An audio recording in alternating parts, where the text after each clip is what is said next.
ಸುವ್ರತ ಸುಮುಖ ಸೂಕ್ಷ್ಮ ಸುಘೋಷ ಸುಖದ ಸುಹೃತು ಮನೋಹರೋಜಿತ ಕ್ರೋಧೋ ವೀರಬಾಹುರ್ವಿದಾರಣ. ನೋಡಿ, ಇಲ್ಲಿ ಮಹಾಪ್ರಾಣಗಳು ಕೆಲವೊಂದಿದೆ, ಅದನ್ನು ಗಮನಿಸಿ ನೀವು ಹೇಳಬೇಕಾದದ್ದು. ಸುವ್ರತಃ, ನಂತರ ಸುಮುಖ ಅಂತ, ಸುಮುಖ ಅಲ್ಲ ಸುಮುಖ, ಅದನ್ನು ಗಮನಿಸಬೇಕಾದದ್ದು. ಸುವ್ರತ ಸುಮುಖ, ನಂತರ ಸೂಕ್ಷ್ಮ, ಆಮೇಲೆ ಸುಘೋಷೋ, ಘೋ ಅಂತ ಹೇಳುವುದು ಮಹಾಪ್ರಾಣ. ಸುಘೋಷ ಸುಖದ ಸುಹೃತು, ಅಲ್ಲೂ ಸುಖದ ಖ ಅನ್ನೋದು ಮಹಾಪ್ರಾಣ. ಸುಹೃತು ಮನೋಹರೋಜಿತ ಕ್ರೋಧೋ, ಅಲ್ಲಿ ಮಹಾಪ್ರಾಣ. ಮತ್ತೆ ವೀರಬಾಹುರ್ವಿದಾರಣ, ಇಲ್ಲಿ ಭಗವಂತನ ನಾಮ ರೂಪ ಎರಡರ ಚಿಂತನೆಯನ್ನು ಮಾಡ್ತಾ ಹೋದರೆ, ಮೊದಲನೇದಾಗಿ ಸುವ್ರತ ನಮಸ್ಕಾರ ಮಾಡಬೇಕಾದ್ರೆ ಈ ರೂಪವನ್ನು ನೆನಪು ಮಾಡಿಕೊಂಡು ನಮಸ್ಕಾರ ಮಾಡಬೇಕಾದ್ರೆ ಸುವ್ರತಾಯ ನಮಃ ಅಂತ ದೇವರಿಗೆ ನಮಸ್ಕಾರ ಮಾಡಬೇಕಾದದ್ದು.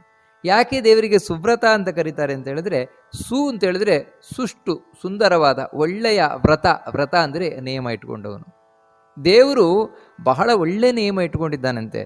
ಏನು ನಿಯಮ ಅಂತ ಹೇಳಿದ್ರೆ, ಯಾರು ನನಗೆ ಶರಣಾಗುತ್ತಾರೆ, ಸ್ವಾಮಿ ಅನ್ಯಥಾ ಶರಣಂ ನಾಸ್ತಿ ತ್ವಮೇವ ಶರಣಮಮ, ನನಗೆ ನಿನ್ನನ್ನು ಬಿಟ್ಟು ಬೇರೆ ಗತಿಯೇ ಇಲ್ಲ ಅಂತ ಯಾವ ಭಕ್ತರು ಭಗವಂತನಿಗೆ ಅನನ್ಯವಾಗಿ ಶರಣ ಹೊಂದುತ್ತಾರೆ, ಆಶ್ರಯಿಸ್ತಾರೆ, ಅವರನ್ನು ಬಿಡದೆ ರಕ್ಷಣೆ ಮಾಡ್ತಾನಂತೆ.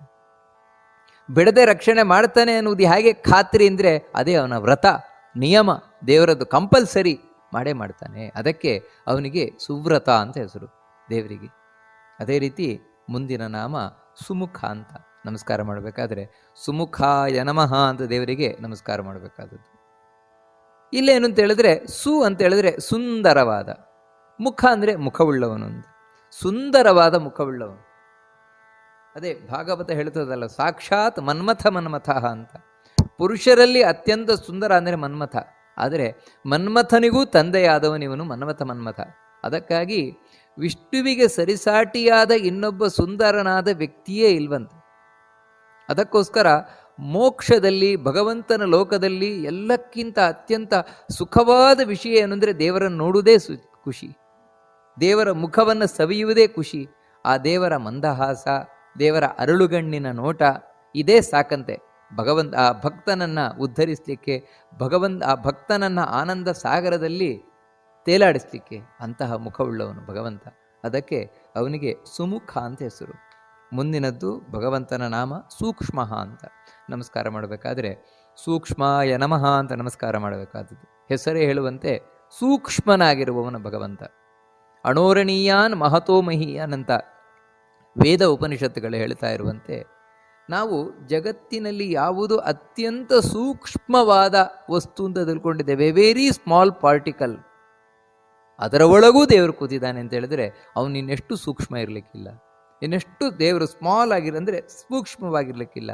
ಹೀಗೆ ಭಗವಂತನಷ್ಟು ಸೂಕ್ಷ್ಮವಾದ ವಸ್ತು ಇನ್ನೊಂದು ಇಲ್ಲವೇ ಇಲ್ವ. ಅದಕ್ಕೆ ಅವನನ್ನು ಸೂಕ್ಷ್ಮ ಅಂತ ಕರೀತಾರೆ ಭಗವಂತನನ್ನು. ಅಂದರೆ ಇದೆಲ್ಲ ಏನು ಅಂದರೆ ಸಹಜವಾಗಿ ಮೇಲ್ನೋಟಕ್ಕೆ ಕಾಣುವ ಅರ್ಥಗಳು. ಇನ್ನು ಒಳಹೊಕ್ಕು ನೋಡಿದರೆ ಇನ್ನು ಬೇಕಾದಷ್ಟು ಅರ್ಥಗಳು ಈ ಎಲ್ಲ ಶಬ್ದಗಳಿಗೂ ಕೂಡ ನಮಗೆ ಕಾಣಸಿಗತ್ತೆ. ಮುಂದಿನದ್ದೇನೆಂದರೆ ಸುಘೋಷ ಅಂತ.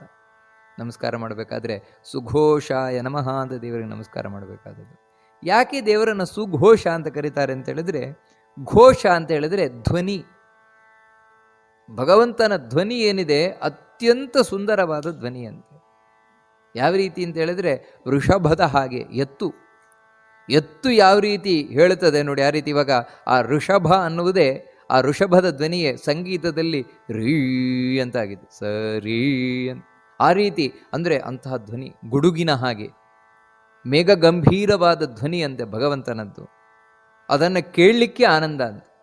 ಆ ರೀತಿ ಧ್ವನಿ ಉಳ್ಳವನು. ಅದಕ್ಕೆ ಆ ದೇವರನ್ನು ಸುಘೋಷ ಅಂತ ಕರೀತಾರೆ. ಅಥವಾ ಸು ಅಂತ ಹೇಳಿದರೆ ಒಳ್ಳೆ ಸುಷ್ಟು ಸುಂದರವಾದ ವೇದಗಳು.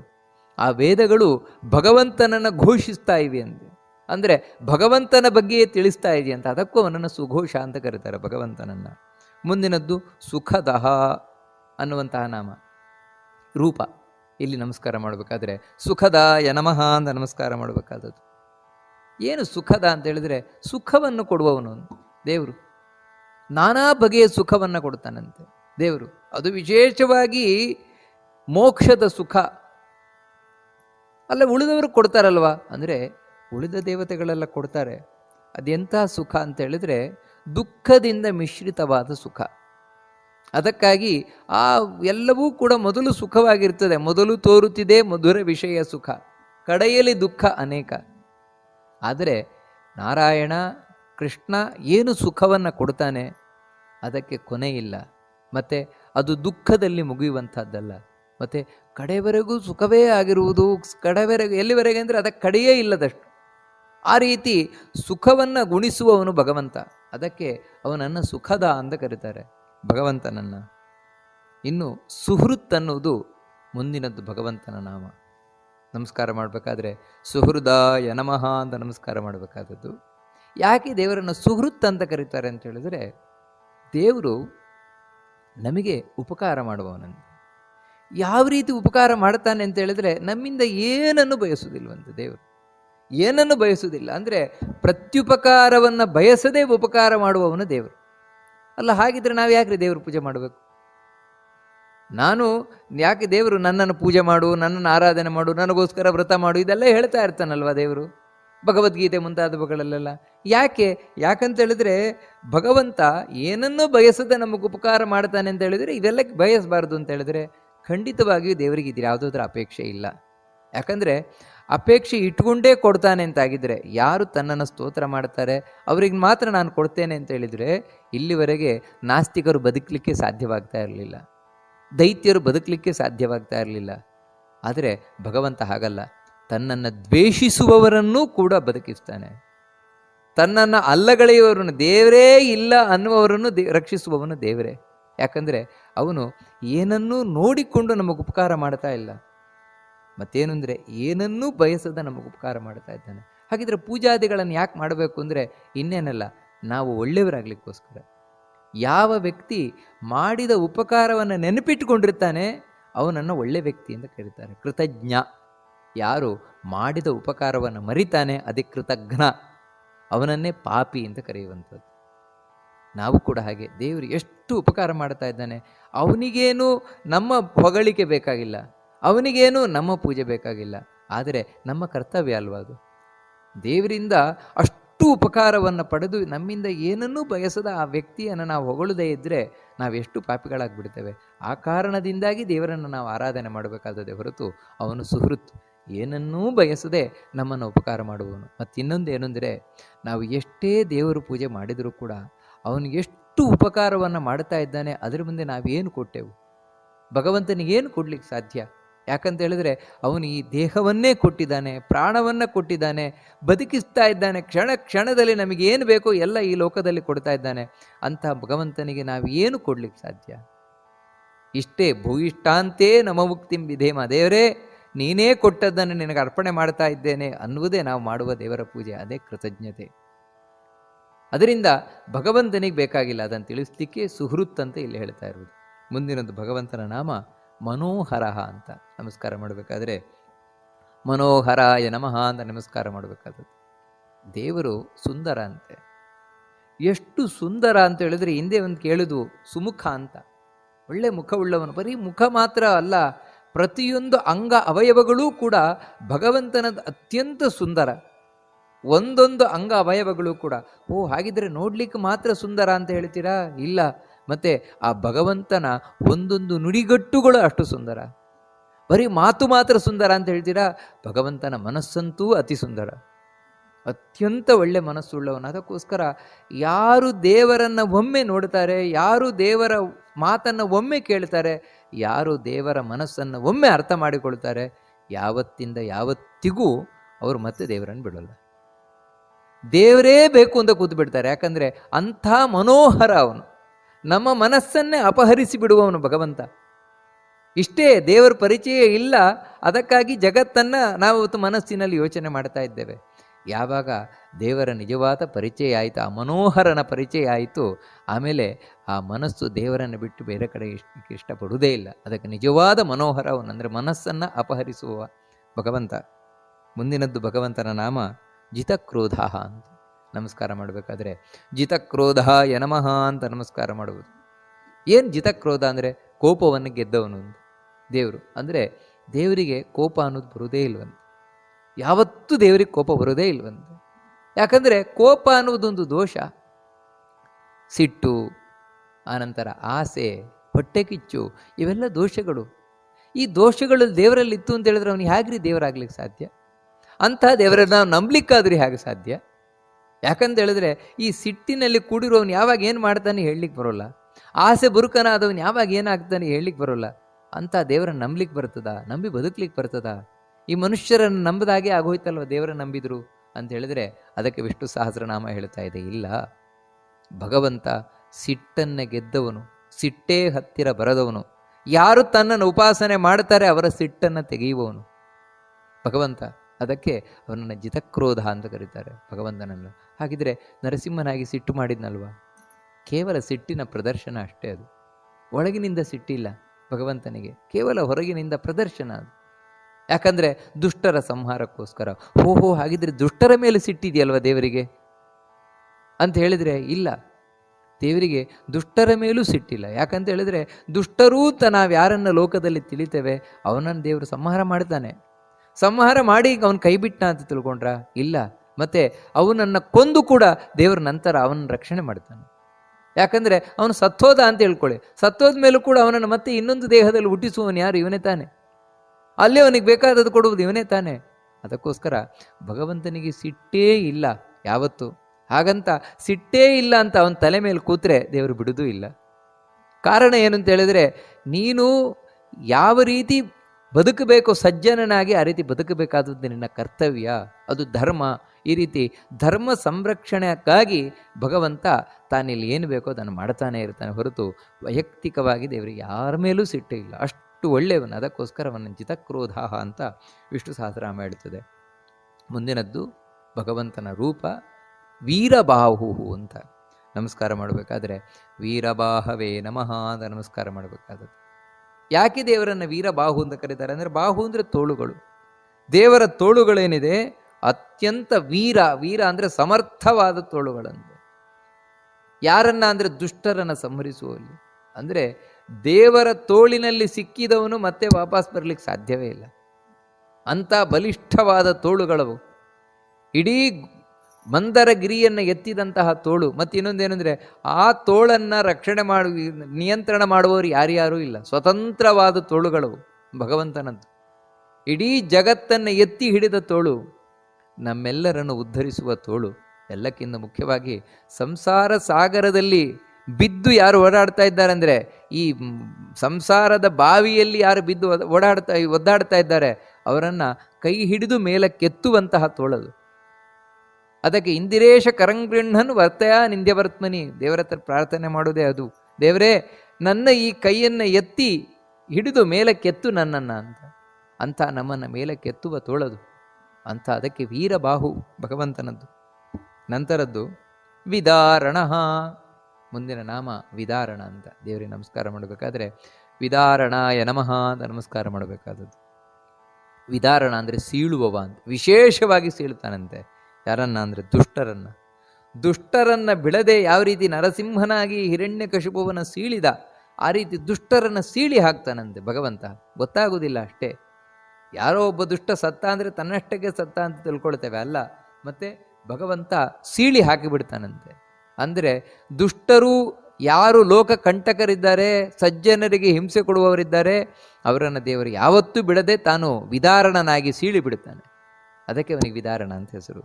ಮುಂದಿನ ಶ್ಲೋಕ ಸ್ವಾಪನ ಸ್ವವಶೋ ವ್ಯಾಪಿ ನೈಕಾತ್ಮ ನೈಕ ಕರ್ಮಕೃತ್ ವತ್ಸರೋ ವತ್ಸಲೋ ವತ್ಸಿ ರತ್ನಗರ್ಭೋ ಧನೇಶ್ವರ. ನೋಡಿ, ಇಲ್ಲಿ ಹೆಚ್ಚು ಮಹಾಪ್ರಾಣ ಇಲ್ಲ, ಆದರೆ ನೆನಪಿಟ್ಟುಕೊಳ್ಬೇಕಾದದ್ದು ಸ್ವಾಪನ ಸ್ವವಶೋ ವ್ಯಾಪಿ ನೈಕಾತ್ಮ ನೈಕ ಕರ್ಮಕೃತ್. ನಂತರ ವತ್ಸರೋ ವತ್ಸಲೋ ವತ್ಸಿ, ವತ್ಸಿ ದೀರ್ಘ ಇದೆ. ರತ್ನಗರ್ಭೋ ಮಹಾಪ್ರಾಣ ಇದೆ, ರತ್ನಗರ್ಭ. ನಂತರ ಧನೇಶ್ವರ, ಎರಡು ಮಹಾಪ್ರಾಣಗಳಿದೆ ಈ ಶ್ಲೋಕದಲ್ಲಿ. ಮೊದಲು ಸ್ವಾಪನಃ, ದೇವರ ರೂಪ. ಇಲ್ಲಿ ನಮಸ್ಕಾರ ಮಾಡಬೇಕಾದ್ರೆ ಸ್ವಾಪನಾಯ ನಮಃ ಅಂತ ನಮಸ್ಕಾರ ಮಾಡಬೇಕಾದದ್ದು. ಯಾಕೆ ಭಗವಂತನನ್ನು ಸ್ವಾಪನ ಅಂತ ಕರೀತಾರೆ ಅಂದರೆ, ಪ್ರತಿ ದಿನವೂ ಪ್ರತಿ ಜೀವನನ್ನು ನಿದ್ರಾವಸ್ಥೆಗೆ ಕೊಂಡೊಯ್ಯುವವನು ಇವನೇ ಅಂತೆ.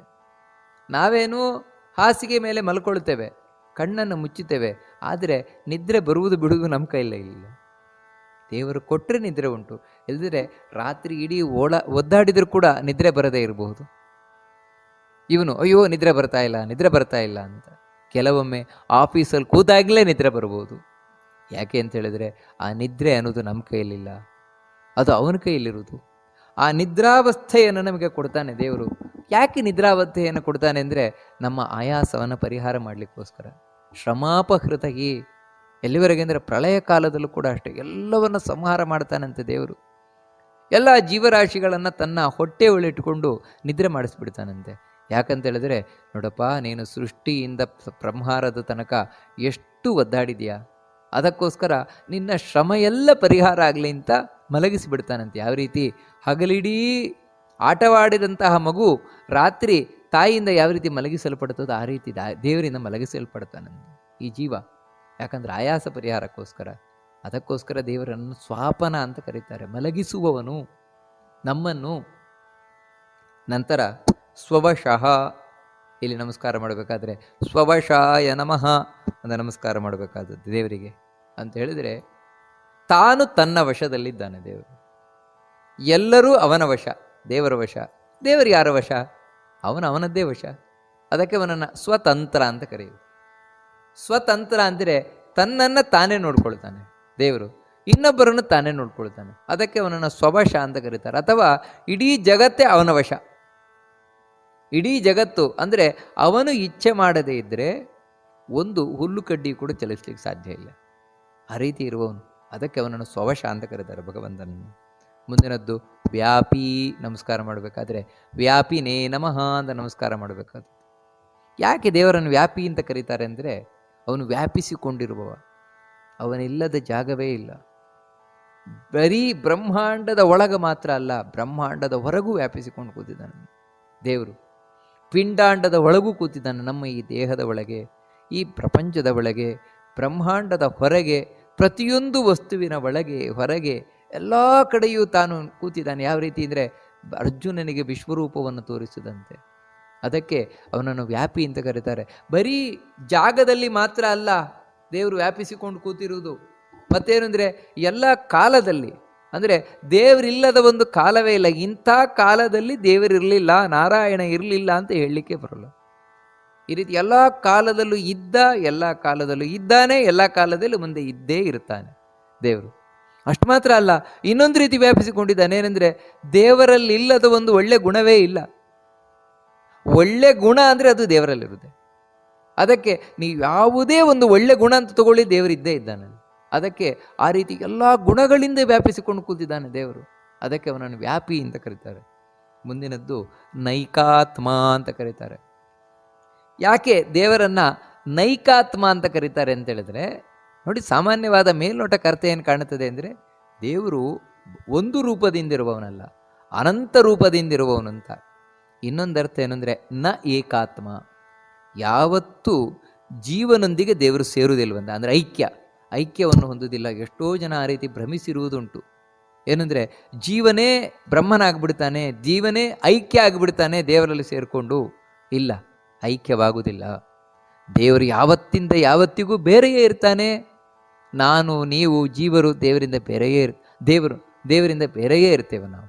ಯಾಕಂತ ಹೇಳಿದ್ರೆ ನಾವು ಅಸ್ವತಂತ್ರರು, ಅವನು ಸ್ವತಂತ್ರ. ಅವನು ಸರ್ವಜ್ಞ, ನಾವು ಅಲ್ಪಜ್ಞ. ಅವನು ಪರಿಪೂರ್ಣ, ನಾವು ಅಲ್ಪಪೂರ್ಣರು. ಹೀಗೆ ನಮಗೂ ದೇವರಿಗೂ ಅಜಗಜಾಂತರ ವ್ಯತ್ಯಾಸ ಇದೆ. ಇದನ್ನು ಭಗವದ್ಗೀತೆಯಲ್ಲಿ ಕೃಷ್ಣನೇ ಬಹಳ ಸ್ಪಷ್ಟಪಡಿಸಿದ್ದಾನೆ. ನನ್ನ ಬಳಿ ಬಂದು ಸೇರ್ತಾರೆ ಹೊರತು ನಾನೇ ಆಗಿಬಿಡುವುದಿಲ್ಲ ಯಾರು ಅಂತ. ಯಾಕಂದರೆ ಯಾವತ್ತೂ ನೈ ಏಕಾತ್ಮ, ಎರಡೂ ಒಂದಾಗಲಿಕ್ಕೆ ಸಾಧ್ಯವೇ ಇಲ್ಲ. ಗಣಿತ ಲೆಕ್ಕ 1 1 2 ಸೇರಿದಾಗ ಒಂದಾಗುವುದಿಲ್ಲ, 1 1 ಸೇರಿದಾಗ 2 ಆಗುತ್ತದೆ. ಇದು ಗಣಿತದ ಲೆಕ್ಕ, ಅದೇ ಜಗತ್ತಿನ ಲೆಕ್ಕ, ಅದೇ ಶಾಸ್ತ್ರದ ಲೆಕ್ಕ. ಹಾಗೆ ಭಗವಂತ ಜೀವ ಇವರಿಬ್ಬರೂ ಸೇರಿದಾಗ ಅಲ್ಲಿ 2 ಆಗುತ್ತದೆ. ಜೀವ ಪರಮಾತ್ಮರು ಒಟ್ಟಿಗಿರ್ತಾರೆ ಹೊರತು ಐಕ್ಯ ಹೊಂದುವುದಿಲ್ಲ. ಅದೇ ನೈಕಾತ್ಮ ಅಂತ ಕರೀತಾ ಇರುವಂಥದ್ದು ಭಗವಂತನನ್ನು. ಇಲ್ಲಿ ನಮಸ್ಕಾರ ಮಾಡಬೇಕಾದ್ರೆ ನೈಕಾತ್ಮನೇ ನಮಃ ಅಂತ ನಮಸ್ಕಾರ ಮಾಡಬೇಕಾದದ್ದು. ಮುಂದಿನದ್ದು ನೈಕ ಕರ್ಮ ಕೃತ್. ನಮಸ್ಕಾರ ಮಾಡಬೇಕಾದ್ರೆ ಈ ರೂಪಕ್ಕೆ ನೈಕ ಕರ್ಮಕೃತೆ ನಮಃ ಅಂತ ನಮಸ್ಕಾರ ಮಾಡಬೇಕಾದ್ರು. ಏನು ಅಂದರೆ ಇದಕ್ಕರ್ಥ ದೇವರು ಒಂದು ಕೆಲಸ ಮಾಡುವವನಲ್ವಂತೆ. ಒಂದೇ ಸಮಯದಲ್ಲಿ ಸಾವಿರಾರು ಕೆಲಸ ದೇವರು ಮಾಡ್ತಾನಂತೆ ಒಂದೇ ಕ್ಷಣದಲ್ಲಿ. ನಮಗಾದರೆ ಒಂದು ಕ್ಷಣದಲ್ಲಿ ಒಂದು ಕೆಲಸ ಮಾತ್ರ ಮಾಡ್ಲಿಕ್ಕೆ ಸಾಧ್ಯ ಅಷ್ಟೇ, ದೇವರಿಗಾಗಲ್ಲ. ಒಂದೇ ಕ್ಷಣದಲ್ಲಿ ಸಾವಿರಾರು ಕೆಲಸ ಮಾಡ್ತಾನಂತೆ. ಅದಕ್ಕೆ ನ ಏಕ ಕರ್ಮಕೃತ, ಒಂದು ಕೆಲಸ ಮಾಡಿದವನಲ್ಲ, ಎಲ್ಲ ಕೆಲಸ ಮಾಡಿದವನು ದೇವರು. ಮುಂದಿನದ್ದು ವತ್ಸರ ಅಂತ ನಮಸ್ಕಾರ ಮಾಡಬೇಕಾದ್ರೆ ವತ್ಸರಾಯ ನಮಃ ಅಂತ ದೇವರಿಗೆ ನಮಸ್ಕಾರ ಮಾಡಬೇಕಾದದ್ದು. ಏನಂದರೆ ವತ್ಸ, ವತ್ಸ ಅಂದರೆ ಮಗು ಅಂತ. ಆ ಮಗುವಿನಂತೆ ರಾ ರಾ ಅಂದರೆ ರಮಿಸ್ತಾನೆ ಯಾರಿಗೆ? ಜೀವರಿಗೆ. ಭಗವಂತ ಜೀವರನ್ನ ತಾನು ಮಕ್ಕಳಂತೆ ಆನಂದ ಪಡಿಸ್ತಾನಂತೆ. ಮಗುವಿಗೆ ಯಾವ್ಯಾವ ಸಮಯದಲ್ಲಿ ಏನೇನು ಬೇಕೋ ಆ ರೀತಿ ಈ ಜೀವನಿಗೆ ನಮಗೆ ಯಾವ ಯಾವ ಸಮಯದಲ್ಲಿ ಏನೇನು ಬೇಕೋ ಅದನ್ನು ದೇವರು ಕೊಟ್ಟು ರಕ್ಷಣೆಯನ್ನು ಮಾಡ್ತಾನೆ. ನಾವು ಬೇಕಿದ್ರೆ ದೇವರ ಬಗ್ಗೆ ಯೋಚನೆ ಮಾಡಲಿ, ಮಾಡದೇ ಇರಲಿ, ದೇವರಂತೂ ಕೊಡುವುದನ್ನು ಕೊಡ್ತಾನೇ ಇರ್ತಾನೆ. ಯಾರು ವಿಶೇಷವಾಗಿ ಅವನಲ್ಲಿ ಭಕ್ತಿ ಮಾಡ್ತಾರೆ ಅದಕ್ಕನುಗುಣವಾಗಿ ಫಲ ಕೊಟ್ಕೊಂಡು ಹೋಗ್ತಾನೆ ಅಷ್ಟೆ. ಯಾವ ರೀತಿ ಅಂತ ಹೇಳಿದ್ರೆ, ಇವಾಗ ಯಾರೇ ಇರ್ಬೋದು, ದೇವರನ್ನು ದ್ವೇಷ ಮಾಡುವವನಿರ್ಬೋದು, ದೇವರನ್ನೇ ನಂಬದವನಿರ್ಬೋದು, ಅವನಿಗೂ ಕಾಲ ಕಾಲಕ್ಕೆ ಕೈ ಕಾಲು ಗಟ್ಟಿ ಕೊಟ್ಟೆ ಕೊಡ್ತಾನೆ. ಯಾವ ಯಾವ ವಯಸ್ಸಿನಲ್ಲಿ ಏನೇನು ಬದಲಾವಣೆಗಳಾಗಬೇಕು ಅದನ್ನು ಕೊಟ್ಟೆ ಕೊಡ್ತಾನೆ. ಇಲ್ಲಿ ಆಹಾರ ಪದಾರ್ಥಗಳನ್ನು ಆಯಾ ಸಮಯಕ್ಕೆ ದೇವರು ಒದಗಿಸ್ತಾನೆ. ಈ ರೀತಿ ವತ್ಸ, ಮಕ್ಕಳಂತೆ ತಾನು ರಮಿಸುವವನು, ಆನಂದಗೊಳಿಸುವವನು ಜೀವನನ್ನ ಭಗವಂತ. ಅದಕ್ಕೆ ಅವನನ್ನು ವತ್ಸರ ಅಂತ ಕರೀತಾರೆ. ಹಾಗೆ ವತ್ಸಲ ಅಂತ ಮುಂದಿನದ್ದು ಭಗವಂತನದ್ದು.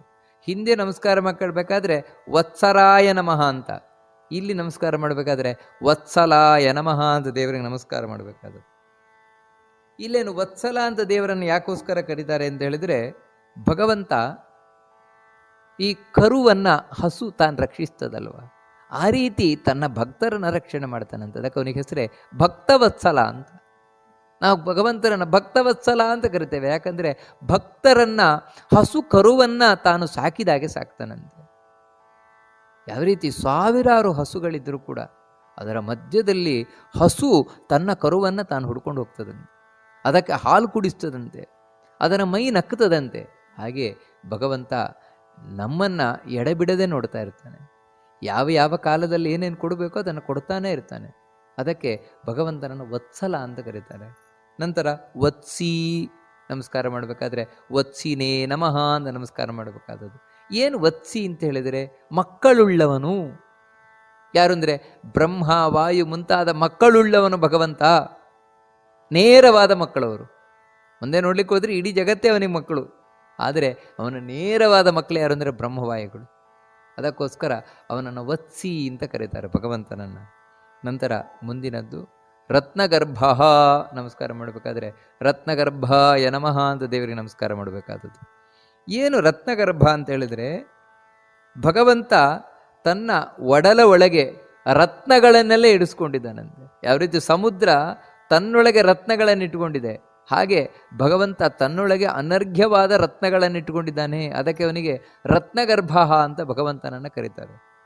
ಮುಂದಿನದ್ದು ಧನೇಶ್ವರ ನಮಸ್ಕಾರ ಮಾಡಬೇಕಾದ್ರೆ ಧನೇಶ್ವರಾಯ ನಮಃ. ಯಾಕೆ ಭಗವಂತನನ್ನು ಧನೇಶ್ವರ ಅಂತ ಕರೀತಾರೆ ಅಂದರೆ, ಸಕಲ ಧನಗಳಿಗೂ ಸಂಪತ್ತಿಗೂ ಇವನೇ ಒಡೆಯ.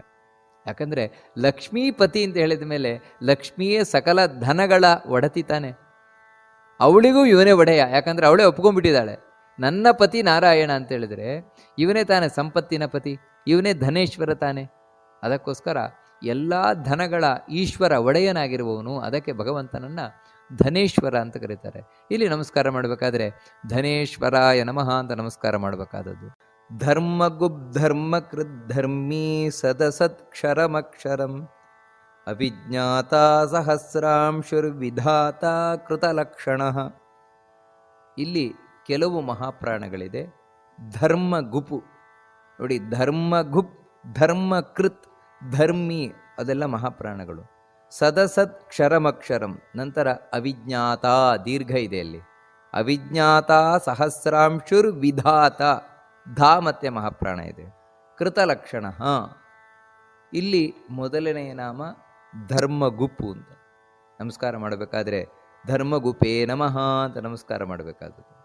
ಯಾಕೆ ದೇವರಿಗೆ ಧರ್ಮಗುಪು ಅಂತ ಕರೀತಾರೆ ಅಂತ ಹೇಳಿದ್ರೆ, ಧರ್ಮವನ್ನು ಯಾವತ್ತೂ ರಕ್ಷಿಸುವವನು.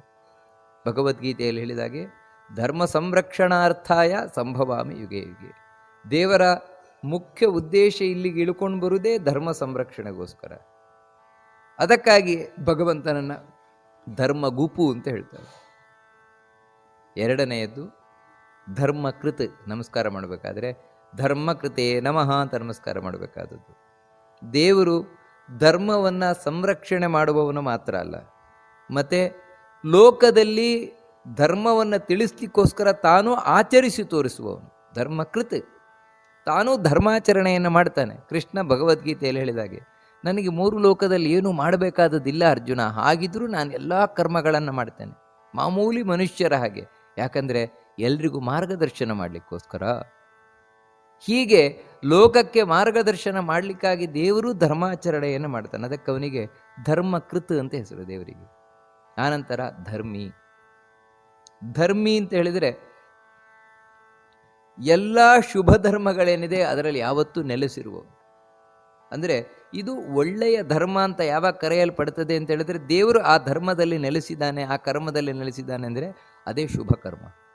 ಅದಕ್ಕಾಗಿ ಭಗವಂತನನ್ನು ಧರ್ಮಿ ಅಂತ ಕರೀತಾರೆ.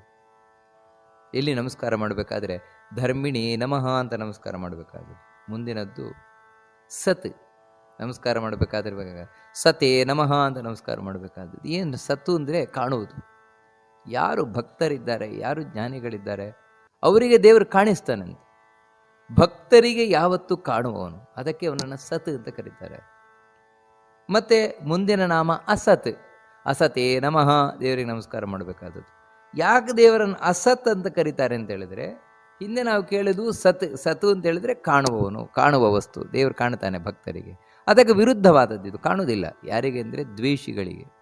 ಭಗವಂತನ ದ್ವೇಷಿಗಳಿಗೆ, ನಾಸ್ತಿಕರಿಗೆ ಏನು ಮಾಡಿದರೂ ದೇವರು ಕಾಣಲ್ಲ. ಅದಕ್ಕೆ ಅವನನ್ನು ಅಸತ್ ಅಂತ ಕರೀತಾರೆ. ಮುಂದಿನದ್ದು ಕ್ಷರಂ. ಭಗವಂತನಿಗೆ ಕ್ಷರ ಅಂತ ಕರೀತಾರೆ. ಯಾಕಂತ ಹೇಳಿದ್ರೆ ಕ್ಷರಣಾತ್.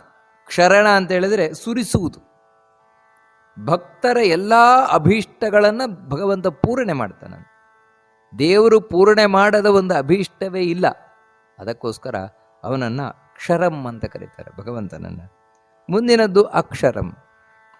ಭಗವಂತನನ್ನು ಅಕ್ಷರ ಅಂತ ಯಾಕೆ ಕರೀತಾರೆ ಅಂದರೆ ಅಕಾರದಿಂದ ಪ್ರಾರಂಭ ಮಾಡಿ ಕ್ಷಕಾರವರೆಗೆ ಅದೇ ಅಕ್ಷ. ಅಕಾರದಿಂದ ಕ್ಷಕಾರದವರೆಗೆ ರಂ ಅಂದರೆ ರಮಿಸುವವನು, ಆನಂದಿಸುವವನು. ಒಂದೊಂದು ಅಕ್ಷರದಲ್ಲೂ ದೇವರಿದ್ದಾನೆ. ವರ್ಣಮಾಲೆಯ ಎಲ್ಲ ಅಕ್ಷರಗಳಲ್ಲೂ ದೇವರು ಒಂದೊಂದು ರೂಪದಿಂದ ನೆಲೆಸಿದ್ದಾನೆ. ಇವಾಗ ಆ ಅಂತ ಹೇಳ್ತೇವೆ. ಆ ಅಂದರೆ ಅಜ ಎನ್ನುವ ರೂಪದಿಂದ ದೇವರು ನೆಲೆಸಿದ್ದಾನೆ. ಆನಂದ ಎಂಬ ರೂಪದಿಂದ ನೆಲೆಸಿದ್ದಾನೆ. ಹೀಗೆ ಎಲ್ಲ ಅಕ್ಷರಗಳ ಪ್ರತಿಪಾದ್ಯವಾದ ರೂಪದಿಂದ ನೆಲೆಸಿರುವವನು. ಅದಕ್ಕಾಗಿ ಅವನನ್ನು ಅಕ್ಷರ ಅಂತ ಕರೀತಾರೆ ಭಗವಂತನನ್ನು. ಮುಂದನೆದ್ದು ಅವಿಜ್ಞಾತ.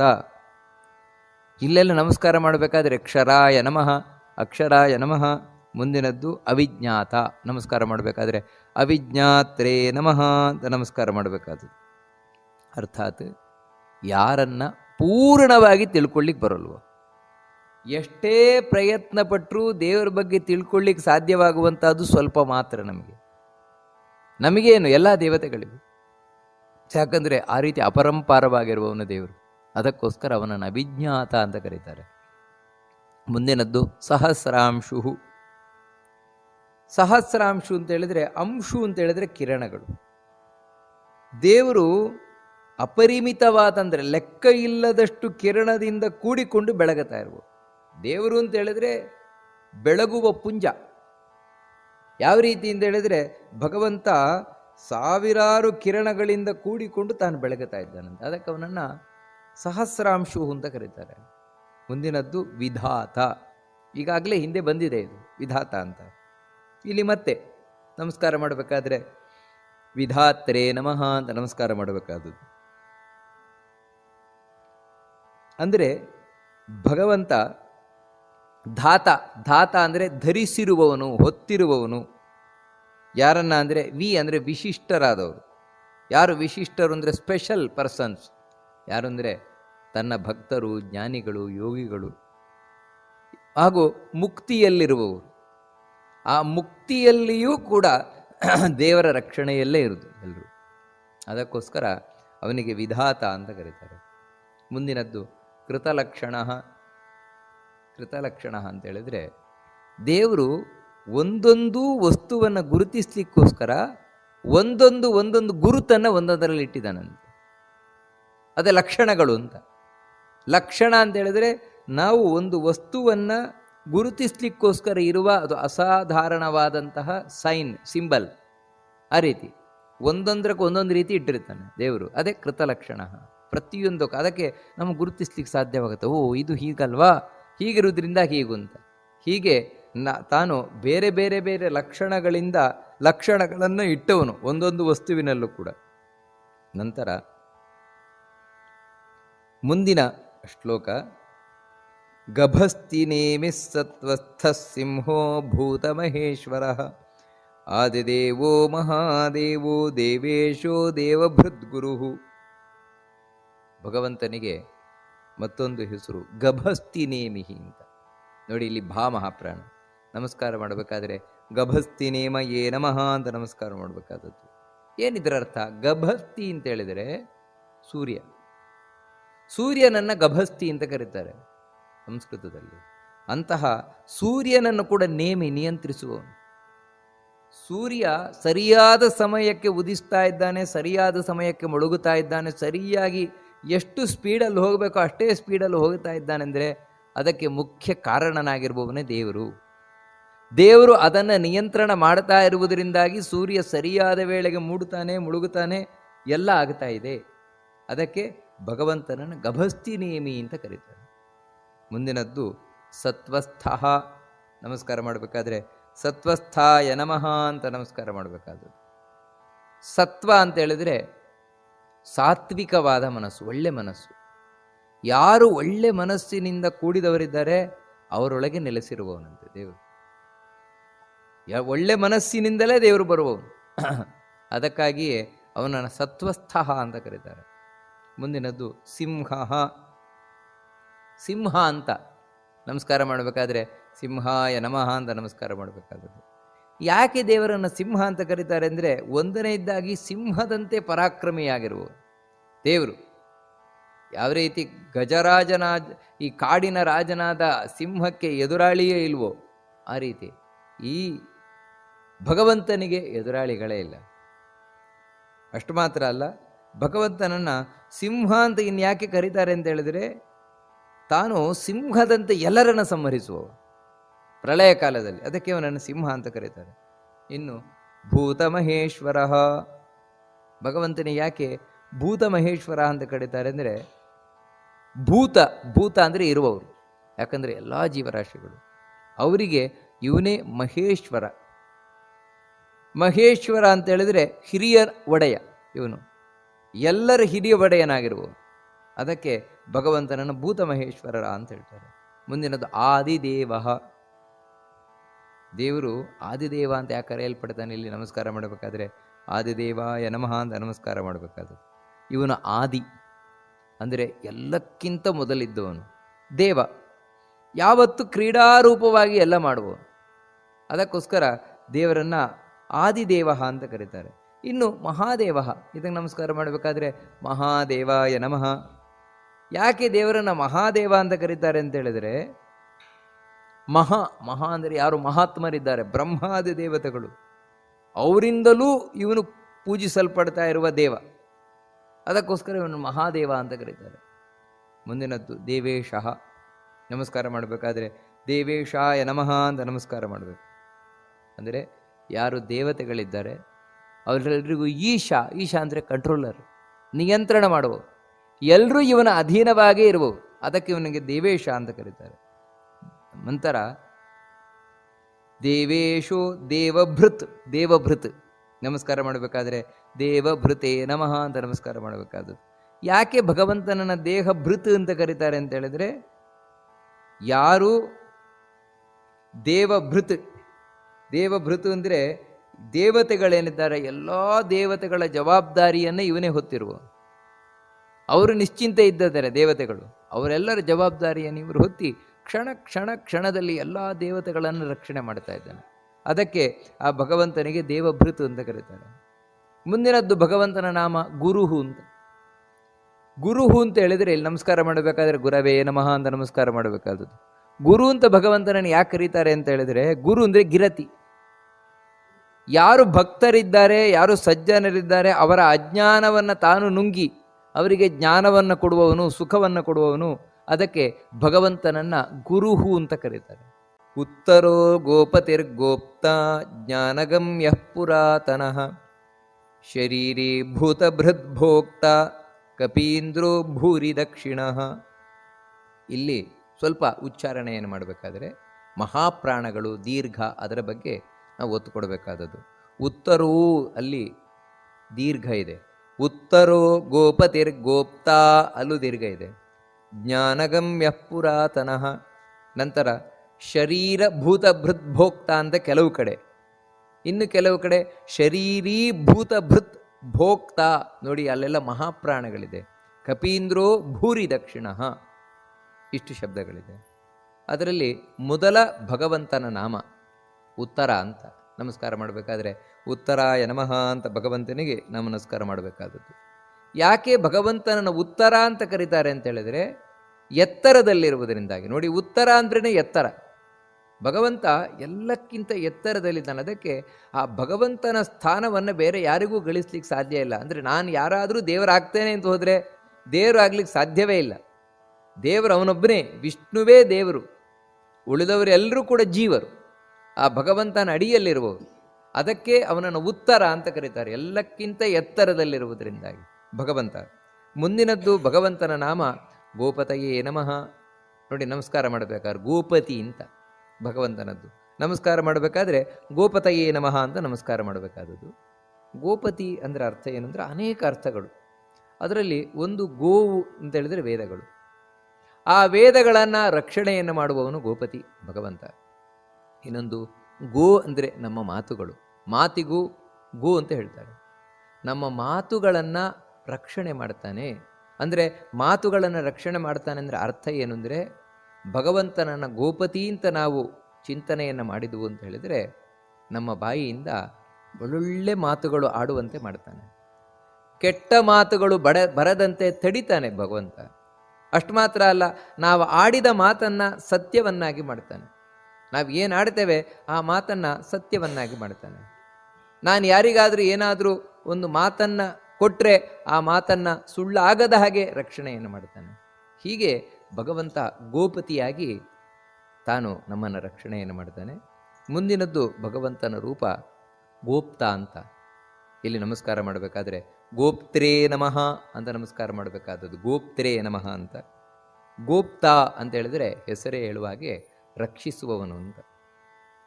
ನಮ್ಮನ್ನು ಎಲ್ಲ ರೀತಿಯಿಂದಲೂ ಒಳಗಿನಿಂದ ಹೊರಗಿನಿಂದ ಹಿಂದಿನಿಂದ ಮುಂದಿನಿಂದ ಮೇಲಿನಿಂದ ಕೆಳಗಿನಿಂದ ಸದಾ ಕಾಲವು ರಕ್ಷಿಸ್ತಾ ಇರುವವನು ದೇವರೇ. ಅಷ್ಟು ಮಾತ್ರ ಅಲ್ಲ, ಈ ಜನ್ಮ, ಹಿಂದಿನ ಜನ್ಮ, ಮುಂದಿನ ಜನ್ಮ, ಪ್ರತಿಯೊಂದು ಜನ್ಮಗಳಲ್ಲೂ ರಕ್ಷಿಸ್ತಾ ಇರುವವನು ಭಗವಂತನೇ. ಅಷ್ಟು ಮಾತ್ರ ಅಲ್ಲ, ನಾನು ಬದುಕಿದ್ದಾಗ ರಕ್ಷಿಸುವವನು ಭಗವಂತನೇ, ಸತ್ತ ಬಳಿಕ ರಕ್ಷಿಸುವವನು ಭಗವಂತನೇ, ಹುಟ್ಟುವುದಕ್ಕಿಂತ ಮುಂಚೆ ರಕ್ಷಿಸುವವನು ಅವನೇ, ರಕ್ಷಿಸಿದವನು ಅವನೇ ಭಗವಂತನೇ. ಈ ರೀತಿ ಭಗವಂತ ಗೋಪ್ತ ಅಂದರೆ ಎಲ್ಲ ವಿಧದಿಂದಲೂ ಕೂಡ ನನ್ನನ್ನು ಎಲ್ಲ ರೀತಿಯಿಂದಲೂ ರಕ್ಷಣೆಯನ್ನು ಮಾಡ್ತಾ ಇರುವವನು. ಇನ್ನು ರಕ್ಷಿಸ್ತಾ ಇರುವವನು ಅಂತ ಹೇಳಿದ್ರೆ ಬರೀ ಬದುಕುವಂತೆ ಮಾಡ್ತಾ ಇರುವವನು ಅಂತ ಅಷ್ಟೇ ಅರ್ಥ ಅಲ್ಲ ಭಗವಂತ. ಬರೀ ಉಸಿರಾಟ ಮಾಡುವಂತೆ ಮಾಡ್ತಾ ಇರುವಂತ ಅಷ್ಟೇ ಅರ್ಥ ಅಲ್ಲ. ಅದರೊಟ್ಟಿಗೆ ಕಾಲ ಕಾಲಕ್ಕೆ ನಮಗೆ ಏನೇನು ಆಹಾರಗಳು ಬೇಕೋ ಆ ಆಹಾರವನ್ನು ಕೊಡ್ತಾ, ದೇಹಕ್ಕೆ ಏನು ಬೇಕೋ ಆ ದೇಹಕ್ಕೆ ಬೇಕಾದ ಬದಲಾವಣೆಯನ್ನು ಕೊಡ್ತಾ, ಯಾವ ರೀತಿ ಬುದ್ಧಿ, ಯಾವ ರೀತಿ ಮನಸ್ಸು, ಯಾವ ಕಾಲದಲ್ಲಿ ಆ ಎಲ್ಲವನ್ನು ಕೊಡ್ತಾ ದೇವರು ನಮಗನ್ನ ಇಲ್ಲಿ ರಕ್ಷಣೆಯನ್ನು ಮಾಡ್ತಾ ಇದ್ದಾನೆ. ಅದಕ್ಕೆ ಅವನಿಗೆ ಗೋಪ್ತ ಅಂತ ಹೆಸರು. ಮುಂದಿನದ್ದು ಭಗವಂತನ ನಾಮ ಜ್ಞಾನಗಮ್ಯ ಅಂತ. ನಮಸ್ಕಾರ ಮಾಡಬೇಕಾದ್ರೆ ಜ್ಞಾನಗಮ್ಯಾಯ ನಮಃ ಅಂತ ನಮಸ್ಕಾರ ಮಾಡಬೇಕಾದದ್ದು. ಯಾಕೆ ದೇವರಿಗೆ ಜ್ಞಾನಗಮ್ಯ ಅಂತ ಹೇಳಿದ್ರೆ, ದೇವರನ್ನು ನಾವು ಹೋಗಿ ಸೇರಬಹುದು, ದೇವರನ್ನು ಪಡಿಬೇಕು ಅಂತ ಹೇಳಿದ್ರೆ ಇರೋದು ಒಂದೇ ಮಾರ್ಗ ಅಂತೆ. ಏನು ಅಂದರೆ ದೇವರ ಬಗ್ಗೆ ತಿಳಿಬೇಕು, ದೇವರನ್ನು ನೋಡಬೇಕು. ಆ ದೇವರ ಜ್ಞಾನ ಎರಡು ರೀತಿಯ ಜ್ಞಾನ. ಒಂದೇನು ಅಂದರೆ ದೇವರ ಬಗ್ಗೆ ನಾವು ಕೇಳಿ ತಿಳಿದುಕೊಳ್ಳುವ ಜ್ಞಾನ. ಮತ್ತೊಂದೇನು ಅಂದರೆ ದೇವರನ್ನು ಕಣ್ಣಾರೆ ಕಂಡು ನಾವು ಪಡೆಯುವ ಜ್ಞಾನ. ಇಂಥ ಜ್ಞಾನದಿಂದಾಗಿಯೇ ದೇವರನ್ನು ಪಡೀಲಿಕ್ಕಾಗುತ್ತದೆ ಹೊರತು ಜ್ಞಾನ ಇಲ್ಲದೆ ದೇವರು ಸಿಗೋಲ್ಲ. ಅನೇಕ ಮಂದಿ ಇದನ್ನು ಇವತ್ತು ಅರ್ಥ ಮಾಡ್ಕೊಳ್ಬೇಕಾದದ್ದು. ಯಾಕಂದರೆ ಅನೇಕ ಮಂದಿಗೆ ದೇವರ ಬಗ್ಗೆ ತಿಳ್ಕೊಳ್ಬೇಕು ಅಂತಿಲ್ಲ. ಮತ್ತೇನು ಅಂದರೆ ದೇವರ ಬಗ್ಗೆ ಆ ವ್ರತ ಮಾಡ್ತಾರೆ, ಈ ವ್ರತ ಮಾಡ್ತಾರೆ, ಆ ದೇವಸ್ಥಾನಕ್ಕೆ ಹೋಗ್ತಾರೆ, ಈ ದೇವಸ್ಥಾನಕ್ಕೆ ಹೋಗ್ತಾರೆ, ಅಷ್ಟು ದುಡ್ಡು ಖರ್ಚು ಮಾಡ್ತಾರೆ, ಇಷ್ಟು ದುಡ್ಡು ಖರ್ಚು ಮಾಡ್ತಾರೆ, ಅಯ್ಯೋ ನಾನು ಅಷ್ಟು ಮಾಡಿದೆ, ದೇವರು ನನಗೆ ಒಲ್ದು ಬಿಡಬೇಕು ಅಂತ ಹೇಳ್ತಾರೆ. ಇಲ್ಲ, ದೇವರು ಒಲಿಯೋಲ್ಲ. ಯಾಕಂತ ಹೇಳಿದ್ರೆ ನೀವು ಏನು ಮಾಡಿದರೂ ಕೂಡ ಅದರ ಹಿಂದೆ ಜ್ಞಾನಪೂರ್ವಕವಾಗಿ ಮಾಡಬೇಕು, ತಿಳಿದು ಮಾಡಬೇಕು. ತಿಳಿದು ಮಾಡಿದಾಗ ಮಾತ್ರ ಭಗವಂತನ ಅನುಗ್ರಹ ಆಗುತ್ತದೆ. ಯಾಕಂದರೆ ಅವನು ಕೇವಲ ಜ್ಞಾನಕ್ಕೆ ಸಿಲುಕುವವನು. ಅಂದರೆ ಆ ಜ್ಞಾನದಿಂದಾಗಿ ಏನಾಗುತ್ತೆ ಅಂದರೆ ಭಕ್ತಿ ಬರುತ್ತೆ. ಅದಕ್ಕಾಗಿ ಜ್ಞಾನದ ಅವಶ್ಯಕತೆ ಇದೆ. ಕೇವಲ ಜ್ಞಾನ ಅನ್ನೋದು ಬರೀ ಕೆಲವರಿಗೆ ಜ್ಞಾನ ಇದೆ, ಯಾಕಂದರೆ ವಿದ್ವಾಂಸರಿಗೆ ಕೆಲವರಿಗೆ ಜ್ಞಾನ ಇರ್ತದೆ, ಆದರೆ ಆ ಜ್ಞಾನ ಪ್ರಯೋಜನಕ್ಕೆ ಬರೋಲ್ಲ. ಯಾಕಂದರೆ ಅಲ್ಲಿ ಭಕ್ತಿ ಇಲ್ಲ. ಜ್ಞಾನ ಅನ್ನುವುದು ಭಕ್ತಿಗೆ ಕಾರಣ ಆಗಬೇಕು, ಭಕ್ತಿ ಮುಕ್ತಿಗೆ ಕಾರಣ ಆಗಬೇಕು, ಭಗವಂತನ ಅನುಗ್ರಹಕ್ಕೆ ಕಾರಣ ಆಗುವುದು ಭಕ್ತಿ. ಆ ಭಕ್ತಿ ಜ್ಞಾನ ಇಲ್ಲದೆ ಬರೋಲ್ಲ. ಅದಕ್ಕಾಗಿ ಜ್ಞಾನ ಮುಖ್ಯ ಬೇಕು, ಅದರಿಂದ ದೊರಕುವವನು ಭಗವಂತ. ಮುಂದಿನದ್ದು ಪುರಾತನಃ ಅಂತ ನಮಸ್ಕಾರ ಮಾಡಬೇಕಾದ್ರೆ ಪುರಾತನಾಯ ನಮಃ ಅಂತ ಭಗವಂತನಿಗೆ ನಮಸ್ಕಾರ ಮಾಡಬೇಕಾದದ್ದು.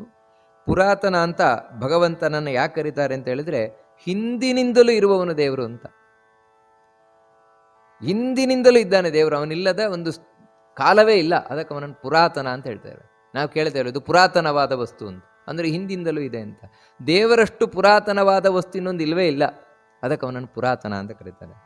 ಮುಂದಿನದ್ದು ಭಗವಂತನ ನಾಮ ಶರೀರಿ ಅಂತ ನಮಸ್ಕಾರ ಮಾಡಬೇಕಾದ್ರೆ ಇಲ್ಲಿ ಶರೀರಿಣೇ ನಮಃ ಅಂತ ನಮಸ್ಕಾರ ಮಾಡಬೇಕಾದದ್ದು.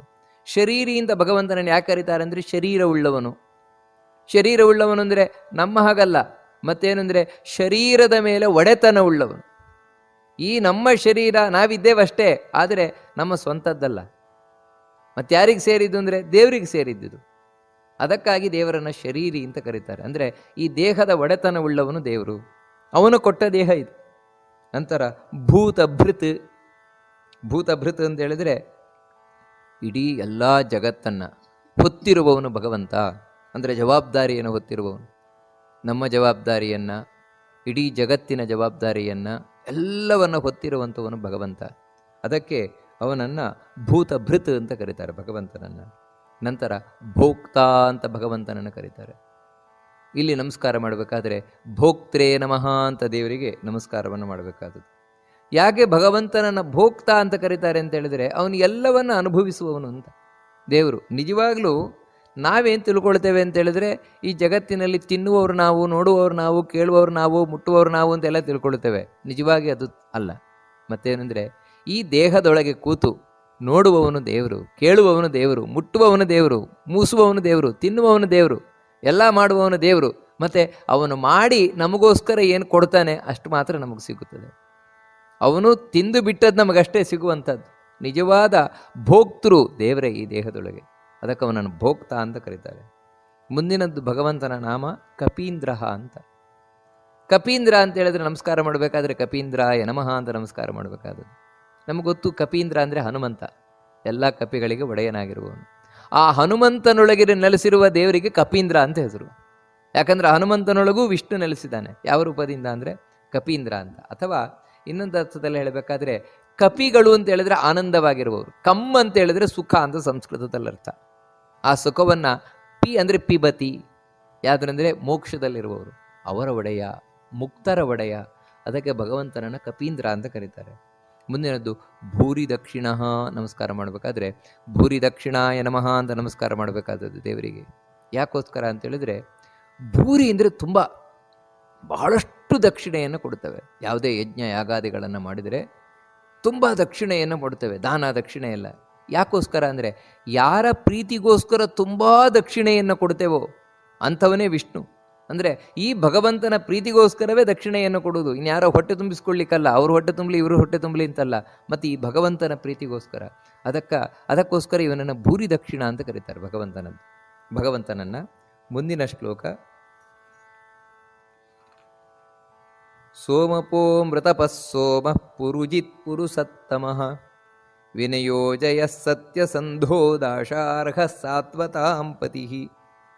ಇಲ್ಲಿ ಮೊದಲ ಭಗವಂತನ ನಾಮ ಸೋಮಪಃ ಅಂತ ನಮಸ್ಕಾರ ಮಾಡಬೇಕಾದ್ರೆ ಸೋಮಪಾಯ ನಮಃ ಅಂತ ನಮಸ್ಕಾರ ಮಾಡಬೇಕಾದದ್ದು. ಸೋಮ ಅಂದರೆ ಚಂದ್ರ, ಆ ಚಂದ್ರನನ್ನು ರಕ್ಷಿಸುವವನು. ಚಂದ್ರನನ್ನು ರಕ್ಷಿಸುವವನು ಅಂದರೆ ಚಂದ್ರ ನಮ್ಮೊಳಗೆ ಇದ್ದಾನೆ. ಹೇಗೆ ಅಂದರೆ ಮನಸ್ಸನ್ನು ನಿಯಂತ್ರಣ ಮಾಡುತ್ತಾ ಆ ಮನಸ್ಸನ್ನು ರಕ್ಷಿಸುವವನು ದೇವರು. ಸೋಮ ಅಂದರೆ ಮನಸ್ಸು ಕೂಡ ಹೌದು. ಅಂದರೆ ಮನಸ್ಸು ಹಾಳಾಗದಂತೆ ಕೆಟ್ಟು ಹೋಗದಂತೆ ನೋಡ್ಕೊಳ್ತಾನೆ ದೇವರು. ಅದಕ್ಕೆ ಅವನಿಗೆ ಸೋಮಪ ಅಂತ ಕರೀತಾರೆ. ಮುಂದಿನದ್ದು ಭಗವಂತನ ನಾಮ ಅಮೃತಪ ಅಂತ. ಅಮೃತಪಾಯ ನಮಃ ಅಂತ ನಮಸ್ಕಾರ ಮಾಡಬೇಕಾದದ್ದು. ಯಾಕೆ ದೇವರನ್ನು ಅಮೃತಪ ಅಂತ ಕರೀತಾರೆ ಅಂದರೆ ಅಮೃತವನ್ನು ರಕ್ಷಣೆ ಮಾಡ್ತಾನೆ ಅಂತ. ನಾವು ಇದನ್ನು ಕ್ಷೀರಸಾಗರ ಮಥನದ ಕಥೆಯಲ್ಲಿ ಕೇಳಿದೆವಲ್ವ. ದೈತ್ಯರ ಪಾಲಾದಂತಹ ಅಮೃತವನ್ನು ಅವರಿಗೆ ಸಿಗದಾಗೆ ರಕ್ಷಣೆ ಮಾಡ್ತಾನೆ. ಅಂದರೆ ಯಾರು ದುಷ್ಟರಿದ್ದಾರೆ ದುಷ್ಟರಿಗೆ ಅಮೃತ ಸಿಗದ ಹಾಗೆ ರಕ್ಷಣೆ ಮಾಡ್ತಾನೆ. ಅಂದರೆ ದುಷ್ಟರು ಸಾಯಲೇಬೇಕು. ಯಾರು ಸಜ್ಜನರಿದ್ದಾರೆ ಅವರು ಬದುಕಲೇಬೇಕು, ಅವರು ಅಮೃತರಾಗಬೇಕು, ಅವರಿಗೆ ಅಮೃತ ಸಿಗಬೇಕು.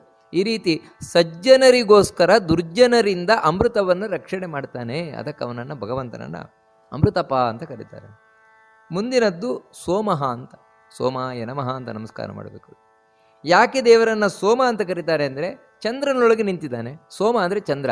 ಚಂದ್ರನೊಳಗೆ ನಿಂತಿರುವ ಭಗವಂತನ ರೂಪಕ್ಕೆ ಸೋಮ ಅಂತ ಹೆಸರು. ಅಥವಾ ದೇವರು ಸೌಮ್ಯ ಸ್ವಭಾವದವನಂತೆ, ಉಗ್ರ ಸ್ವಭಾವದವನಲ್ಲ. ಅದಕ್ಕೋಸ್ಕರ ಅವನನ್ನು ಸೋಮ ಅಂತ ಕರೀತಾರೆ. ಯಾವತ್ತೂ ಸೌಮ್ಯನಾಗಿರುವವನು ಭಗವಂತ. ಅದಕ್ಕೆ ಅಯ್ಯೋ ದೇವ್ರಿಗೆ ಸಿಟ್ಟು ಬಂದುಬಿಡ್ತು, ದೇವ್ರಿಗೆ ನನ್ನ ಮೇಲೆ ದ್ವೇಷ ಬಂತು, ದೇವ್ರಿಗೆ ನನ್ನ ಮೇಲೆ ಹೊಟ್ಟೆ ಕಿಚ್ಚು, ಈ ರೀತಿ ಎಲ್ಲ ತಿಳ್ಕೊಳ್ಳಿಕ್ಕೆ ಅವಕಾಶವೇ ಇಲ್ಲ. ಯಾಕಂದರೆ ದೇವರು ಯಾವತ್ತೂ ಸೌಮ್ಯನಾಗಿರುವಂಥವನು. ಕೆಲವೊಮ್ಮೆ ಉಗ್ರನಂತೆ ನಟನೆ ಮಾಡ್ತಾನಷ್ಟೇ. ಯಾಕಂದರೆ ನಾವು ಒಳ್ಳೆಯವರಾಗಬೇಕು. ತಪ್ಪು ದಾರಿಯಲ್ಲಿ ಹೋಗ್ತಾ ಇದ್ದರೆ ಅದರಿಂದ ನಾವು ಸರಿ ದಾರಿಗೆ ಬರಬೇಕು ಎನ್ನುವ ಒಂದೇ ಕಾರಣದಿಂದಾಗಿ. ಮುಂದೆ ಭಗವಂತನಿಗೆ ಪುರುಜಿತ್ ಅಂತ ಹೆಸರು. ಯಾಕೆ ಪುರುಜಿತ್ ಅಂದರೆ ಪುರು ಅಂದರೆ ಬಹಳ ಮಂದಿಯನ್ನು ಗೆದ್ದವನಿವನು ಅಂತ, ಅಥವಾ ಬಹಳವಾದದ್ದನ್ನು ಗೆದ್ದವನು ಅಂತ ಅರ್ಥ. ಅಂದರೆ ಏನು ತುಂಬ ಇದೆ ಅಲ್ಲೆಲ್ಲ ದೇವರಿದ್ದಾನೆ. ತುಂಬ ಒಳ್ಳೆ ಗುಣಗಳು, ಅದು ದೇವರು. ಅಷ್ಟು ಮಾತ್ರ ಅಲ್ಲ, ತುಂಬ ಇದೆ ಐಶ್ವರ್ಯ, ಅದು ದೇವರು. ಈ ರೀತಿ ಸಂಪೂರ್ಣವಾಗಿ ಎಲ್ಲವನ್ನು ಹೊಂದಿದವನು ದೇವರು. ಅದಕ್ಕೆ ಅವನನ್ನು ಪುರುಜಿತ್ ಅಂತ ಕರೀತಾರೆ. ಇನ್ನು ಮುಂದಿನದ್ದು ಪುರುಜಿತೆ ಅಂತ ಇಲ್ಲಿ ನಮಸ್ಕಾರವನ್ನು ಮಾಡಿದರೆ ಮುಂದಿನದ್ದು ಭಗವಂತನ ನಾಮ ಪುರುಸತ್ತಮಃ ಅಂತ. ಪುರುಸತ್ತಮ ಅಂತ ಭಗವಂತನನ್ನು ಯಾಕೆ ಕರೀತಾರೆ ಅಂದರೆ, ಪುರು ಅಂತ ಹೇಳಿದ್ರೆ ನಾವು ಹಿಂದೆ ಕೇಳಿದಾಗೆ ತುಂಬ ಜ್ಞಾನವುಳ್ಳವರು, ಜ್ಞಾನಿಗಳು. ಅವರಲ್ಲಿ ಯಾವತ್ತೂ ಹೆಚ್ಚಿನವನು. ಅಂದರೆ ಇವನಷ್ಟು ದೊಡ್ಡ ಜ್ಞಾನಿ ಇನ್ನೊಬ್ಬ ಇಲ್ವೇ ಇಲ್ಲ. ಪುರು ಅಂತ ಹೇಳಿದ್ರೆ ಜ್ಞಾನಿಗಳು ಅಂದರೆ ಅವರಲ್ಲಿ ಅತ್ಯಂತ ಹೆಚ್ಚಾಗಿರುವವನು. ಅಂದರೆ ದೇವರಷ್ಟು ದೊಡ್ಡ ಜ್ಞಾನಿ ಇಲ್ಲವೇ ಇಲ್ಲ ಇನ್ನೊಬ್ಬರು, ದೇವರಷ್ಟು ತಿಳ್ಕೊಂಡವರು ಇನ್ನೊಬ್ರು ಇಲ್ಲವೇ ಇಲ್ಲ. ಅದಕ್ಕೆ ಅವನನ್ನು ಪುರುಸತ್ತಮ ಅಂತ ಕರೀತಾರೆ. ಮುಂದಿನದ್ದು ವಿನಯ ಅಂತ ಭಗವಂತನಿಗೆ ಹೆಸರು. ಯಾಕೆ ವಿನಯ ಅಂತ ಹೇಳಿದ್ರೆ ನಮಸ್ಕಾರ ಮಾಡಬೇಕಾದ್ರೆ ಇಲ್ಲಿ ವಿನಯಾಯ ನಮಃ ಅಂತ ನಮಸ್ಕಾರ ಮಾಡಬೇಕು. ಇದರ ಅರ್ಥ ಏನು ಅಂತ ಹೇಳಿದ್ರೆ, ನಮ್ಮನ್ನು ವಿಶಿಷ್ಟವಾದ ಮಾರ್ಗದಲ್ಲಿ ಕೊಂಡೊಯ್ತಾನೆ. ಯಾರು ದೇವರನ್ನು ನಂಬುತ್ತಾರೆ ಅವರು ಉಳಿದವರ ಸಾಧಾರಣ ಜನರಂತೆ ಬದುಕುವುದಿಲ್ಲ. ಮತ್ತು ಅವರನ್ನು ವಿಶೇಷವಾಗಿ ದೇವರು ಕರ್ಕೊಂಡು ಹೋಗ್ತಾನೆ. ಅವರ ಜೀವನವೇ ವಿಶೇಷವಾಗಿರುತ್ತದೆ ಉಳಿದವರಿಗಿಂತ. ಯಾಕಂದರೆ ಆ ಭಗವಂತ ತಾನು ವಿನಯನಾಗಿ ಅವರನ್ನು ಒಳ್ಳೆ ಮಾರ್ಗದಲ್ಲಿ, ಸ್ಪೆಷಲ್ ಮಾರ್ಗದಲ್ಲಿ ಕರ್ಕೊಂಡು ಹೋಗ್ತಾನೆ. ಮುಂದಿನದ್ದು ಜಯ ಅಂತ. ಇಲ್ಲಿ ನಮಸ್ಕಾರ ಮಾಡಬೇಕಾದ್ರೆ ಜಯಾಯ ನಮಃ ಅಂತ ಭಗವಂತನಿಗೆ ನಮಸ್ಕಾರ ಮಾಡಬೇಕಾದದ್ದು. ಯಾಕೆ ಭಗವಂತನಿಗೆ ಜಯ ಅಂತ ಕರೀತಾರೆ ಅಂದರೆ, ಜಯ ಅಂತ ಹೇಳಿದ್ರೇ ಸರ್ವೋತ್ತಮನಾಗಿರುವವನು ಅಂತ. ಭಗವಂತನಿಗೆ ಸರಿಸಾಟಿಯಾದವರು ಇನ್ನೊಬ್ರು ಇಲ್ಲವೇ ಇಲ್ಲ. ಇನ್ನು ಅವನಿಗಿಂತ ಎತ್ತರದವರು ಎಲ್ಲಿಂದ ಇರ್ಲಿಕ್ಕೆ ಸಾಧ್ಯವೇ ಇಲ್ಲ. ಅದಕ್ಕೆ ಭಗವಂತನನ್ನು ಜಯ ಅಂತ ಕರೀತಾರೆ. ಮುಂದಿನದ್ದು ಸತ್ಯಸಂಧ ಅಂತ ನಮಸ್ಕಾರ ಮಾಡಬೇಕಾದ್ರೆ ಸತ್ಯಸಂಧಾಯ ನಮಃ ಅಂತ ನಮಸ್ಕಾರ ಮಾಡಬೇಕಾದದ್ದು. ಯಾಕೆ ದೇವರನ್ನು ಸತ್ಯಸಂಧ ಅಂತ ಕರೀತಾರೆ ಅಂದರೆ, ಸತ್ಯವಾದ ಪ್ರತಿಜ್ಞೆ ಉಳ್ಳವನು ಅಂತ. ದೇವರು ಒಮ್ಮೆ ಒಂದು ಪ್ರತಿಜ್ಞೆ ಮಾಡಿದ ಅಂತ ಹೇಳಿದ್ರೆ ಅದು ಸುಳ್ಳಾಗ್ಲಿಕ್ಕೆ ಸಾಧ್ಯವೇ ಇಲ್ಲ. ಅದಕ್ಕೆ ಅವನನ್ನು ಸತ್ಯಸಂಧ ಅಂತ ಕರೀತಾರೆ ಭಗವಂತನನ್ನು. ಮುಂದಿನದ್ದು ದಾಶಾರ್ಹ ನಮಸ್ಕಾರ ಮಾಡಬೇಕಾದ್ರೆ ದಾಶಾರ್ಹಾಯ ನಮಃ ಅಂತ ಕರೀತೇವೆ. ದಾಶ ಅಂದರೆ ದಾನ ಮಾಡಲಿಕ್ಕೆ ಯೋಗ್ಯನಾದವನಂತೆ ದೇವರು. ಅದಕ್ಕೆ ನಾವು ಏನಾದರೂ ದಾನ ಮಾಡಬೇಕು, ಕೊಡಬೇಕು ಅಂತಿದ್ರೆ ಅವನಿಗೆ ಕೊಡಲಿಕ್ಕೆ ಯೋಗ್ಯವಾದದ್ದು. ಯಾಕಂದರೆ ಅವನದ್ದೇ ಎಲ್ಲ. ಕೆರೆಯ ನೀರನ್ನು ಕೆರೆಗೆ ಚೆಲ್ಲಿ ಅಂತ ಹೇಳಿದಾಗೆ ಭಗವಂತನಿಗೆ ಎಲ್ಲವನ್ನ ಕೊಡಲಿಕ್ಕೆ ಯೋಗ್ಯವಾದದ್ದು. ಯಾಕಂದರೆ ಅವನೇ ದಾಶಾರ್ಹ, ದಾನ ಮಾಡಲಿಕ್ಕೆ ಯೋಗ್ಯನಾದಂತಹ ವ್ಯಕ್ತಿ. ಇನ್ನು ಕಡೆಯದ್ದಾಗಿ ಸಾತ್ವತಾಂಪತಿ ನಮಸ್ಕಾರ ಮಾಡಬೇಕಾದ್ರೆ ಸಾತ್ವತಾಂಪತಗೆ ನಮಃ ಅಂತ ನಮಸ್ಕಾರ ಮಾಡಬೇಕಾದದ್ದು. ಸಾತ್ವತರು ಅಂದರೆ ಸಜ್ಜನರು. ಆ ಸಜ್ಜನರನ್ನು ಯಾವತ್ತೂ ರಕ್ಷಣೆ ಮಾಡ್ತಾನೆ ಭಗವಂತನ. ದುರ್ಜನರನ್ನು ಯಾವತ್ತೂ ಶಿಕ್ಷಣೆ ಮಾಡ್ತಾನೆ. ಹೀಗೆ ಸಜ್ಜನರನ್ನು ಯಾವತ್ತೂ ರಕ್ಷಣೆ ಮಾಡುವುದರಿಂದಾಗಿ ಅವನನ್ನು ಸಾತ್ವತಾಂಪತಿ ಅಂತ ಭಗವಂತನನ್ನು ಕರೀತಾರೆ.